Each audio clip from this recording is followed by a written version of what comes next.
Hello everybody, my name is Rachel and welcome to another weekly reading wrap-up. I finished 4 books this past week. 2 of them I enjoyed, 2 of them I did not care for very much.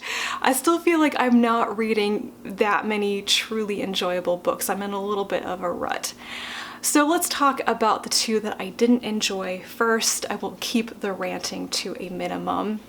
The first is Shadow's End by Sheri S. Tepper. I buddy read this with Joe from Final Blow Joe, and neither of us enjoyed it very much. This is another standalone science fiction novel by Tepper, and most of the plot is about this Ularian threat, a mysterious force or people, possibly humans, possibly aliens, that are causing entire populations to disappear on certain planets. So it's happened before, like maybe 50 years before, and it's happening again, and the characters in the story are trying to find out what the threat is and how it's happening, how to stop it. And for some reason, this involves sending a woman named Lutha with her young son Lily to a planet called Dinad to try to find out what her ex-lover's ancestor had found out and might have left clues behind. Because of the rules of Dinadi culture, only this man's family can come to where he was like leasing a home or whatever, and Lutha is considered family because she bore his descendant a son. So much of this bored me and infuriated me. This is the first book by Tepper I've ever been bored by. I've always said that I found her books to be interesting, even when I didn't agree with them, even when they kind of went off the rails. There was so much in this story that I simply didn't care about, and everything irritated the crap out of me. I disliked all of the characters for one reason or another. I disliked the cultures, especially the Nadi culture, which is very much split down gender roles and treats women pretty poorly as like breeding machines with horrific coming of age rights. And I also dislike most of the ideologies. There's this like sect of people called the Firsters. They seem to be in charge of the human civilization, I suppose. Their ideology is that humans are first amongst everything. The universe was designed for human use, and that leads to this justification of just laying waste to entire planets, destroying ecologies, using up all of the resources. It's just awful. And then there are the Fastigats, who are like, Firsters say that they are first amongst humans. Fastigats say they are first amongst Firsters. And Fastigats seem to be maybe possibly a bit genetically different from other humans. At least the men of the Fastigat class have the ability to feel other people's emotions, which is an ability they use constantly to invade and violate other people's minds and privacy. There are multiple men in the story who are Fastigats, including Lutha's ex-lover Leelson, and I have never wanted to punch characters in the face so much. Everything they say, they're so arrogant and patronizing, and they literally come out and say that they think certain people aren't human enough to be considered human. This is something that Leelson says repeatedly about his own son, because his son is developmentally slow, he's not at the level that children should be of his age. So many things about this book just irritated the crap out of me. So yeah, I hung on with it. Joe and I decided to finish the story because there were some questions we were curious about, but the end of the book was incredibly unsatisfying. I just had like this massive WTF moment in the last 30 pages or so. It went completely off the rails. I don't know what Tepper was thinking when she wrote the ending to this book. It was just way out there. So this was a fail for me. The other book that I read this week that I did not enjoy, maybe a bit more of an unpopular opinion, and that is Middlegame by Seanan McGuire. I have this arc from Tor.com that the publisher sent me, but I actually listened to it on audio, and I'll be the first to say that may have been part of the reason why I didn't enjoy the book. I feel like the audio narration, the performance that the narrator gave, the voices that she chose to use for certain characters just made everybody sound ridiculous and cliche, and just it was weird. So I think that really colored my perception of the story and specific characters. Despite that, however, what is this book's point? What is it supposed to be about? And why does it have so many words? So many words that are unnecessary. This is 500 pages long. It could have been a 300-page novel if you just cut out a lot of the repetitious descriptions and villains monologuing. It might have been a bit, slimmer.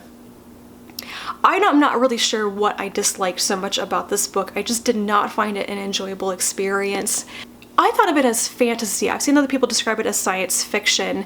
It basically imagines that alchemy is a real thing in the modern day world. The main characters are twins who have been separated, Roger and Dodger.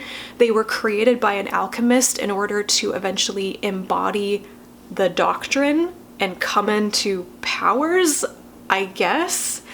Dodger is the math genius, Roger is the word genius, and they have like a quantum entanglement that allows them to be telepathically linked. And most of the word count of the book is how they talk to each other, how they come together and then separate multiple times over the first 25 years of their lives.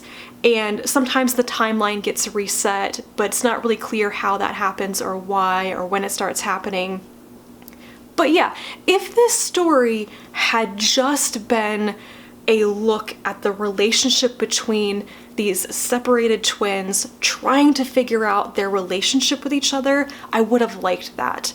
I thought there were some really interesting things about both of these characters and how they fit together. But the story is trying to be about something larger than that, and that aspect didn't make sense.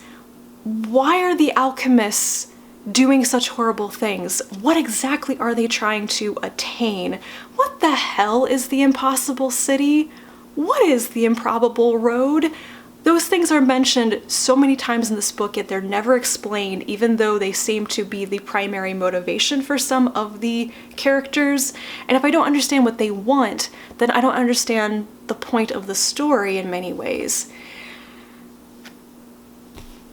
I did not get this book at all, and that may be my failing to understand part of what McGuire was doing here, but I just didn't see why I was supposed to care, and I wish that it hadn't been so vague, while at the same time being so massively overwritten. I'm not going to go on a rant about McGuire's stylistic tics here, but there are things that I just picked up on, like her use of antonyms to describe things. Things are so far away and yet close. Something is impossible and yet so easy. Like, it literally can't be both at the same time. Pick one. Anyway, enough of that. I'm not really a fan of Middlegame. Maybe I missed the entire point of the book, but I do not understand what the book was doing. The other two things that I read this week I enjoyed much more than those first two. One of them is Giant Days Volume 13. This is written by John Allison and illustrated by Sarin. I've been saying for ages that this is the last volume of the series. It is not. I wonder if they extended it at a certain point. The actual end is going to be volume 14. So I read this thinking it was the very last volume. I got to the last issue and I was like, wait, this is not the end. Huh? So I don't want to talk about what's going on in it too much because we are wrapping up the story basically. But at this point in the series, the women, Esther, Susan, Daisy, are starting to think more about life beyond university. Most of the issues in this volume are about what Esther wants to do after university and like her job interviews and such. And I liked it. It wasn't my favorite though. There was some like weird jumps and blips in the storytelling in like the first two issues where it's just like cut from one thing happening to, oh, it's it's already over and we're talking about something else. And I was like, wait, am I missing a page? That was kind of weird, and I'm not used to that sort of thing in this series. But I do really enjoy seeing more of Esther and maybe a bit more serious look at what she's going to be doing after university. I hope that in volume 14, the last couple of issues, we'll do the same with Daisy, because she's my favorite character. And then the other thing I read this past week was another audiobook. This one is The Genius of Birds by Jennifer Ackerman. A little while ago when I read Other Minds, which is a book about octopus intelligence, Muriel from the Purple Bookworm recommended this book to me because it's along the same lines of intelligence or possible consciousness in animals. And I really enjoyed this, though I am not really into birds.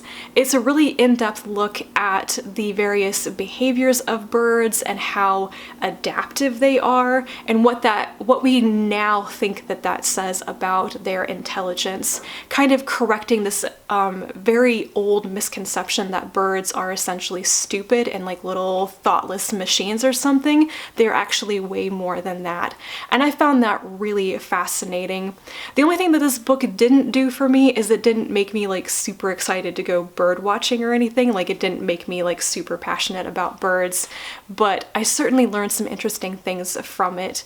I'd already known about like certain types of parrots being very intelligent, African gray parrots like Alex, and of course corvids, but there's so much more to the bird kingdom than just that. So definitely a book I would recommend if you're interested in animal intelligence and kind of what we now know when we get outside of that intelligence must appear to be like human intelligence mindset. There's so much more to intelligence than just what humans are, I suppose. So yeah, this was good. I would recommend it. So that is it for me this week. 2 books I did not really enjoy and 2 that were quite good. I'm hoping for better this coming week. So yeah, let me know if you have read any of these. Leave me a comment down below because I would love to hear from you. And thank you for watching once again. I'll be back very soon with another video, and until then, bye.